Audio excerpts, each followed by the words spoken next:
Like, and you see things like the white party be there and then they have Lil Baby like in a sandwich.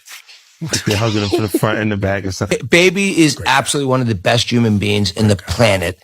All right, we're at a party, everyone's drunk. It's a 13-hour party. People drink a lot of alcohol. It's 100 people at the party. We in the middle of 100 people. There's nothing weird we could be doing in a party. Right. Ever since that Rubin party, that ain't my boy no more. They got him. That's what 50 Cent dropped when that viral clip of Lil Baby hit the internet, showing him rocking a tank top, a pink belt, and flashing brand new thigh tattoos. Now the whole internet's roasting Baby like it's open season, people saying, who gets their thighs tatted when they got zero ink on their upper body? They calling it wild, straight questionable moves. But 50 ain't buying the just a tattoo story. Nah, he's got a whole theory.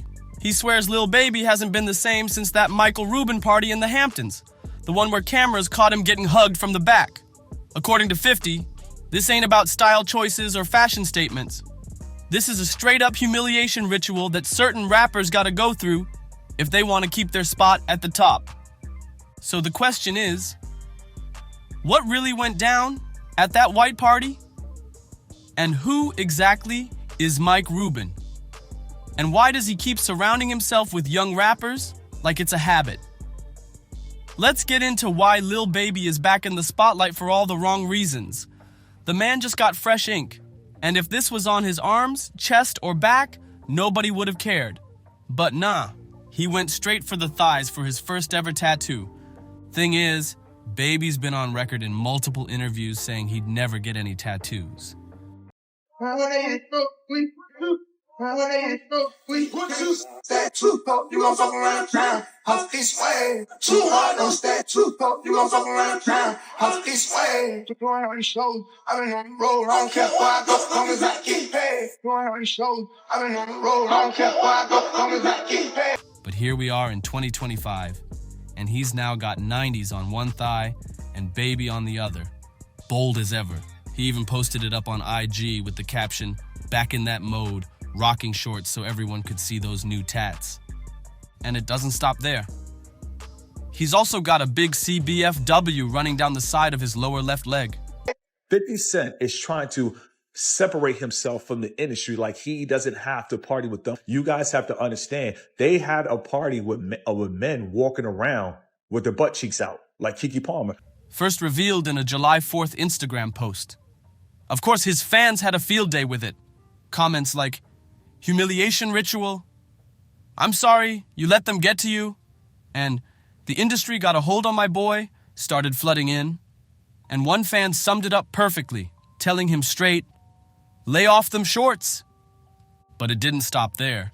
Things got even messier when a new video started going viral of Lil Baby performing. I hear that you say that you don't have any tattoos at all. Nope. That was really my only reason, like, for being younger. Like, I don't want no tattoos. I know I'm going to have something to do when I get older. Yes, sir. With my money, and I don't want to be like a thug.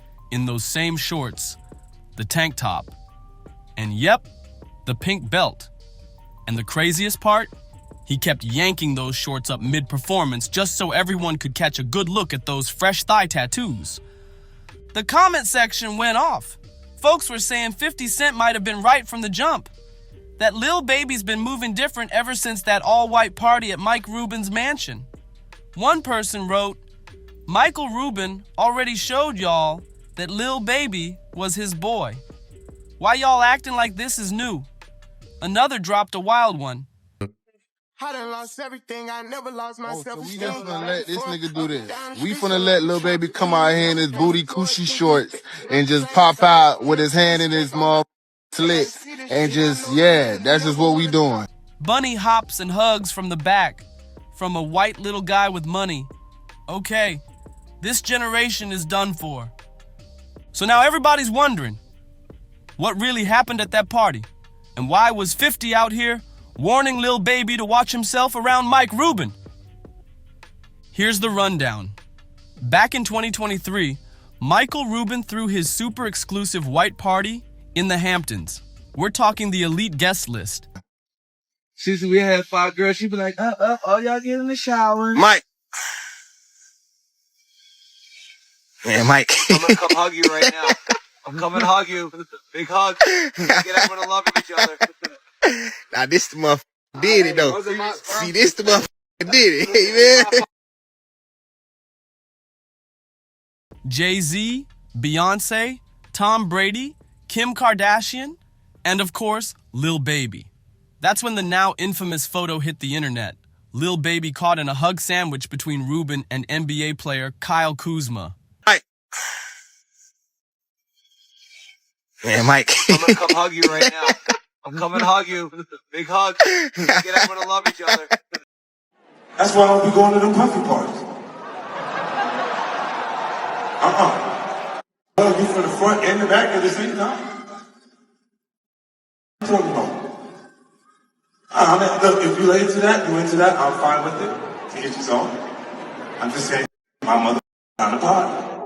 50 Cent didn't hold back either. He posted that photo on his Instagram with the caption, "See, this is why I don't go to no party Puffy and them at. The F is going on here?" Then he added, "Get the F off of my young man." And if that wasn't enough, another shot from the party blew up. This time showing Rubin hugging Lil Baby from behind. Later, Lil Baby himself even posted a video from a private jet, sitting with Rubin and laughing about those pics like it was all a big joke. That's when 50 Cent made it clear. This is exactly why you'll never catch him at those kinds of parties. Some people thought 50 was just being petty, but others, they've been whispering for years that there's something strange about these so-called industry events. Folks say it feels like some kind of secret initiation. A test these up-and-coming rappers gotta pass if they want to level up in the game. And it looks like all that internet chatter got under Lil Baby's skin because he decided to clap back and tell people straight not to play with his name. On Lil Yachty's podcast, Baby admitted the memes and jokes about him, and Rubin got to him so bad that he actually went to Rubin and asked for the security footage from the party just so he could prove nothing shady went down. But here's the thing. Baby never ended up posting that full footage. Mike Rubin also he called the whole thing ridiculous and claimed nothing weird happened, just a bunch of people having too much to drink. But the way Rubin went on and on about Lil Baby, it had people side-eyeing, saying it almost sounded like he had a crush on him. And the talk didn't stop there. A lot of people still say something's off about Rubin and how he stays so close to these young rappers, especially since he's not even in the music business. And it's not just Lil Baby in the mix. Remember that viral clip of Meek Mill bunny hopping on a tennis court for Rubin? Sure. Meek later brushed it off, saying it was just a bet he lost to Rubin during a tennis match. But let's be real. A white billionaire having a famous rapper hopping like a bunny while giving out orders? That visual didn't sit right with a lot of folks. The optics here are wild, so let's break it down. Who exactly is Michael Rubin? And why does he stay so close to so many black rappers? According to his Wikipedia, Rubin was born in '72 in Philly, raised in a Jewish family out in Lafayette Hill. He is absolutely one of the best human beings in the planet. Anything, he's just such a great human being. And like, I love his work ethic. And also like when you hear his story, and I don't know anything about music. So when I met him the first time with Drake in the Bahamas in 2020, and he's telling me his story about, he was in jail a couple years earlier. He never rapped, and now he's got this great, kind of music career. Like, you just want to root for the guy. And I'll tell you something. I've never actually said this before. The stuff of the drug was the most ridiculous thing in the world, right? We're at a party, everyone's drunk. It's a 13-hour party. People drink a lot of alcohol. Someone captures a picture of me jumping on his back for 1 second and then says, "Oh, there's something suspect about it." There's just these drunken guys. By the way, before cameras, we've all done it. Like, let's keep it real. By the way, you love WWE. You've done it more than anybody. He's rolled around with people in their skivvies. Right, yeah, exactly. By the way, I haven't gone there. But, the thing that actually killed me about that is it actually hurt his career. Last year. And I felt like I've always wanted to help people make he's on a good build back. He's right crushing now. now. He's crushing. And He's I was just with him with Trav and him in London. But it actually, the thing is, he's such an extraordinary human being and he's such a special person. And if you think about, people who just want to hate on social media, who one picture of, a bunch of drunken people could be turned into something that it wasn't. By just 14 years old, he was already hustling his own business, using his bar mitzvah cash and his dad's lease to open up a ski shop. He later tried college at Villanova, but that didn't last long. After just one semester, he dropped out and scored big on a $200,000 overstock gear deal. Money fronted by a friend. He flipped that profit into expanding his shops, then sold them off and launched KPR Sports, hitting $50 million in sales by 1995.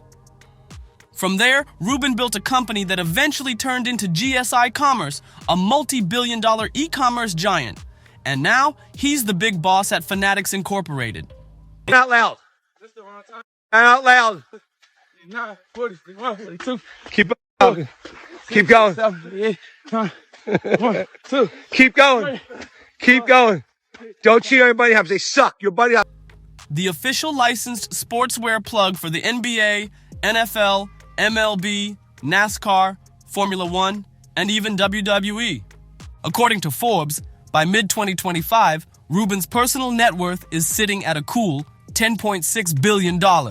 Sounds like a genius businessman, right? Came up from a middle-class background and made it to the top. But here's where it gets sketchy. A lot of people think Rubin's success comes less from what he does and more from who he knows. And when you actually listen to him talk, he's not exactly Mr. Charisma. Plus, people can't stop pointing out how his eyes look. They say there's something cold, almost soulless about him. There's just something off about Rubin's whole vibe, and it makes no sense why rappers and top athletes seem so eager to be in his circle. Now, here's where it gets interesting. Rubin's famous all-white party isn't an original idea at all. Groupies on our staff that's been talking about your parties for the last couple of days. That's dying to get to your parties. Well, you know what? I've actually figured out, like, if this Fanatics thing doesn't work out, I think I could be a good party promoter. Oh, man, you kidding me? Yeah, like, I think I already got the white suit in the closet, so just let us know what, what's happening. Yeah. So, you know what it really comes from? I love bringing people from different backgrounds together. And that's something I enjoy doing. Whether it was this lunch we just talked about, whether it's my Super Bowl party, whether it's the white party. For me, it's a great time to, it's like, I enjoy bringing people from different backgrounds together. And by the way, I benefit from them because I'm always learning from people there. And so that's really where it started. We started with our Super Bowl party. And, our Super Bowl party, by the way, this was like this year's Super Bowl party. I was like, when I had many of the owners of the football teams come up and tell me this is better than the game itself, I thought, like, literally, that's what people were saying to me. Right? Yeah. We are, look, I think what we like to do is bring the right people together in a room and then great things happen. That concept was actually made huge by Diddy back in the late 90s. Diddy's Hamptons white parties were the hottest invites in the game. And guess what? A lot of the same stars that used to pop out for Diddy are now showing up at Rubin's Hamptons Bash. Even people like Leonardo DiCaprio. There's a photo of him from 1997 at one of Diddy's white parties. And now, years later, he's mingling at Rubin's version. And there's Leo again, this time spotted just last year at Mike Rubin's all-white party. Same with Jay-Z. Here's a throwback of him with the late Uptown Records founder Andre Harrell at Diddy's white party in 2003. Yeah, everybody's like, oh, he keeps talking about people wearing dresses. No, it's not. That is a weird thing. It's not like that. Look at it from a different way. Look at it. Show me one person that ever wore a dress in Hollywood unsuccessfully. That's how you understand what a ritual is. So 20 years ago, I knew that transgenders was going to be a thing. It wasn't because I was a prophet. It's just I had gotten so much information that I understood that things are secular. So I understood that the earliest I had seen that word transgender was Baphomet, the transgender. And so I knew that in the ritual of Baphomet, the transgender, to show allegiance to him, you had to kiss his ass ring. Really? And it said both of those things. So I knew that both of those things would become popular in the future. And fast forward, Jay and Beyonce are now regulars at Rubin's Hamptons Bash. That's why people are talking. Some are saying Rubin didn't just borrow the white party idea from Diddy, he straight up took over the tradition. And the wilder claim? That he might be running some kind of quiet blackmail setup through these events? There's also heavy chatter that Rubin, along with other older wealthy billionaires, has a thing for making young black rappers go through humiliating rituals. Now, word on the street is nobody's literally being forced, but a lot of these artists still go along with it. For some, it's about getting legal trouble handled. For others, it's the promise of career boosts. #1 albums, big awards, industry power moves. But here's where it gets even darker. Fans are connecting these rumors to what Cat Williams once said about secret industry parties. On Joe Rogan's podcast, Cat claimed these gatherings include strange rituals and that there's a lot happening behind the scenes that the public will never see. So, what's really going on at Mike Rubin's white parties? Is it just champagne, celebrities, and summer vibes? Or is there a whole shadow game being played out right in front of us? Drop your thoughts in the comments. And don't forget to like, share, and subscribe. I'll see you on the next one.